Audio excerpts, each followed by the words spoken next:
Soccer can give you everything: fame, money, applause. But it doesn't tell you what happens when everything suddenly goes quiet. Deep in the heart of Brazil, there's a place no camera ever looks for. No stadium, no cheering, just trees, water, and silence. That's where Raphinha's farm stands. Why would a player who's conquered Europe's biggest stages escape to a place without spectators? And how did a boy who once begged for food on the streets become a man who needs this very silence to breathe? The answer doesn't start here. It starts in a favela called Restinga. It all began in Restinga, a favela in the south of Porto Alegre, a place where dust and sweat are part of everyday life, and dreams seem as distant as the stars in the sky. Raphinha grew up in a small house, a single room for his parents, brother, and even the pets. Sometimes there was nothing to eat, sometimes not even money for the bus. When there was nothing left, he'd go out on the street and ask for help. And while he stood there, he wondered if anyone would believe in him. His father was a musician, Italian blood, a bohemian soul. At night, he'd play guitar to somehow get the family by. No wealth, no security, just music and perseverance. But there was a moment that stuck with him forever. At 7 years old, Raphinha got to go to Ronaldinho's birthday party, a meeting made possible by his father's friendship with the idol. They looked at each other, a quick greeting, nothing more. But exactly at that moment, a thought was born. The impossible just might be within reach. Before there was glamour, there was sweat.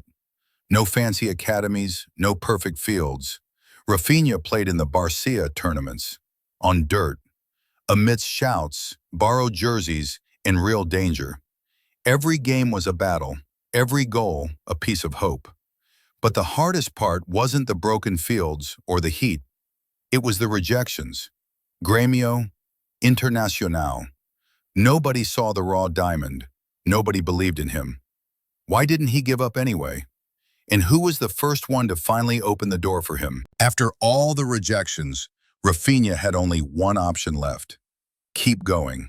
No plan B, no safety net, just the ball and the belief that giving up wasn't an option. Salvation came from Avaí. Not a big club, no fame, but an open door. There he finally got the chance to show what others didn't want to see. Little by little, his name started circulating. Not loudly, not spectacularly, but steadily. The next leap took him to Portugal. Vitória de Guimarães signed him after an explosive performance at the Copa São Paulo U20. In a single season, he scored 18 goals and was voted Young Player of the Year. Suddenly the phone rang. Europe was listening. Sporting CP wanted him. There, Raphinha experienced everything that can shape a career: injuries, doubts, victories, and 2 significant titles. Nothing came easy. Every setback became another step upward. Then France, Rennes. At just 22 years old, he became the most expensive transfer in the club's history. He led the club to the Champions League for the first time, but his gaze went further, higher, harder. The Premier League awaited. Leeds United. Pace, technique, character. Raphinha scored crucial goals, set up plays, and most importantly, won the hearts of English fans. He was feared, respected, and right then his childhood dream came knocking. Barcelona. Why did he choose this path despite offers from Chelsea and Arsenal? And why would everything start all over again, specifically here? At Leeds United, Raphinha became more than just a fast winger. He became a weapon. Pace, technique, courage, goals in crucial moments, assists under pressure. But above all, he earned the trust of the fans. In England, players who fight are loved, and Raphinha fought every game. But as he matured in the Premier League, an old dream came knocking at his door. Barcelona, not Chelsea, not Arsenal. Despite lucrative offers, he chose Camp Nou because of the history, because of the legacy, because of the challenge. His arrival wasn't a fairy tale. Criticism, injuries, constant comparisons, Competition with Dembélé. Good games alternated with quiet moments. Many doubted if he was truly up to wearing that jersey. Then everything changed. Xavi left. Hansi Flick arrived. Raphinha moved closer to the penalty area, playing as a second striker. And he delivered. Hat-tricks against Bayern, braces against Real Madrid, European records, leadership on the field. He didn't just play, he directed, he inspired. In the 2025 Champions League, he equaled Lionel Messi's record for attacking contributions. For a brief moment, the boy from Restinga flew as high as his great idol. But despite sold-out stadiums, titles, and millions, one question remained. What does a man who has achieved everything look for when the applause dies down? Despite packed stadiums, trophies, and millions, Raphinha was missing something. A place without shouts, without cameras, without expectations. Just earth, sky, and peace. In the green heart of Brazil, he found exactly that. Away from the flashbulbs, a farm rises that whispers more than it impresses. 1.71 acres of silence, created to embrace the soul. No yacht life, no penthouse, just space to breathe. The path begins with a small stone bridge over a clear stream. Whoever crosses it leaves the world behind. Wood and natural stone define the facade. Inside, a warm foyer welcomes you with an artfully crafted spiral staircase. Colorful light filters through glass windows, changing with the hours. The living room is high and open, yet intimate. It leads to a covered terrace with an outdoor fireplace. Evenings without soccer, just laughter. In the kitchen, made of fine wood and marble, his wife Natalia cooks while their son Gael plays between the chairs. The master bedroom is on the ground floor, a retreat overlooking the manicured garden where Raphinha trains or simply reflects. Upstairs, each room has its own bathroom and its own character. Peace is in every detail. The farm is more than a house, it's a statement, a place where success becomes quiet. Valued at $6 million, yet priceless for the one who can be himself here again. But even here, the story doesn't end, because in the shadow of this silence, machines await that tell of another chapter. Even in this place of peace, some things tell of movement. In the garage area of the farm stand machines that don't loudly boast, but carry stories.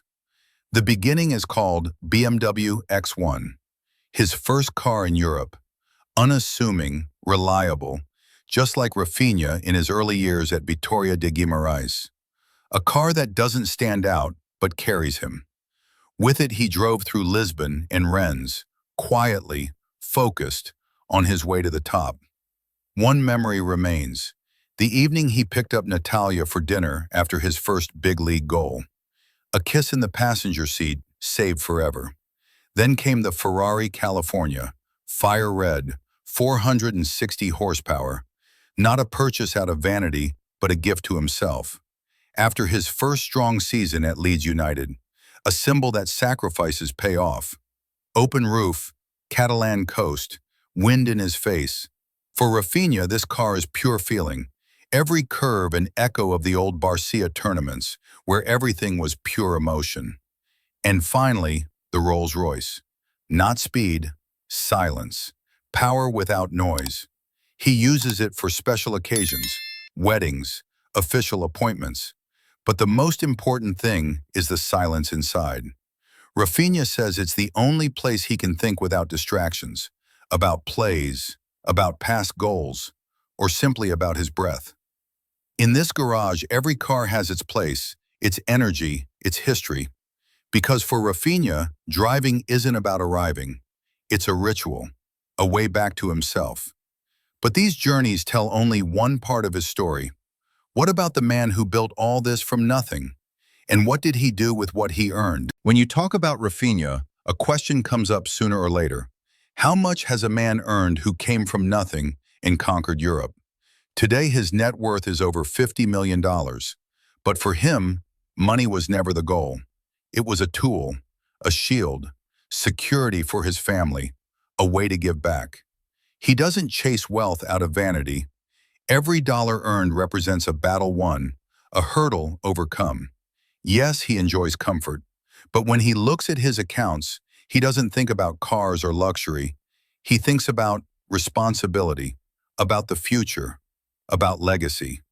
Because Raphinha knows what it's like to have nothing. He knows what it feels like not to know who to turn to. That's exactly why he doesn't just use what he's achieved for himself. But his legacy isn't shown in numbers. It shows itself where help becomes quiet and nobody is watching. How does a soccer player transform memories of hunger into concrete actions? And why does this happen far away from cameras and headlines? Although Raphinha shines in the world's biggest stadiums, he prefers to help away from the spotlight. The origin of this lies in a memory that has never left him. He was 8 years old.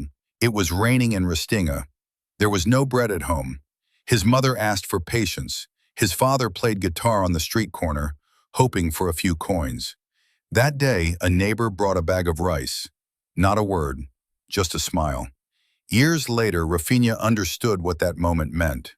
In May 2024, a severe flood disaster struck his home state of Rio Grande do Sul. Homes were destroyed, families lost everything.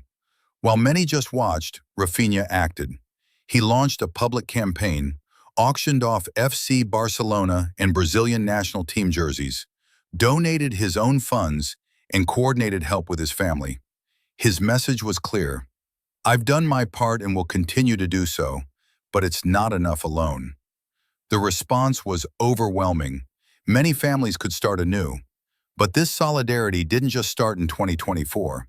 Since 2021, even during his time at Leeds United, he supported young people in difficult life situations. School fees, clothes, books, always with one condition: nobody should know it was me. For Raphinha, doing good isn't marketing, it's a duty. Not every battle is fought in the stadium, but there's a place where he shows his true self, without reservation, without protection. There, where everything makes sense. What good is fame if you can't share the quiet? This question is the compass of Raphinha's life off the field. Since 2013, Natalia Rodriguez has been by his side. A model, influencer, but above all, his best friend. They met in Porto Alegre through mutual friends, long before there were multi-million-dollar contracts or masses of followers. For years, only friendship, trust, and closeness connected them. It wasn't until 2021 that life truly brought them together. In 2022, they got married, quietly, intimately, without press, without noise. Today, they live between Europe and Brazil, but they only feel complete on the farm. There, far from everything, Natalia plants flowers, bakes bread, and shows their son Gael, born in 2023, what truly matters. Not gold, but time. Raphinha plays with him on the lawn, teaches him how to shoot, or simply lies in the hammock and listens to his laughter. No cameras, no headlines, just family. Sundays are sacred, shared meals, long conversations. He has few friends, but they're real. Old companions, people from his childhood who stayed when nobody knew his name yet. People who call him Rafa, even when he loses.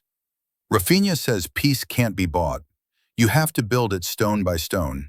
And that's exactly what he's done. But every story needs a final thought, a farewell that lingers. Sometimes, behind every goal, there's a boy who is just looking for a quiet place to dream. Today that boy has found it, not in the stadium, not in the applause, but where life goes quiet. If this story touched you, subscribe to the channel, leave a like, and share this video. Because true greatness often shows itself where nobody is watching.